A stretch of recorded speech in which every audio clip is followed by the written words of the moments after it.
मुलगी आमच्या सगळ्यांची आहे. ही महाराष्ट्राची मुलगी आहे आणि आम्ही तिला न्याय मिळेपर्यंत शांत बसणार नाही.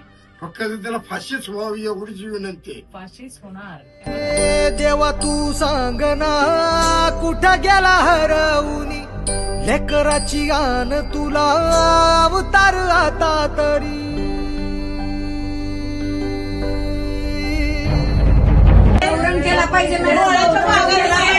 कुठं गेला हरवूनी.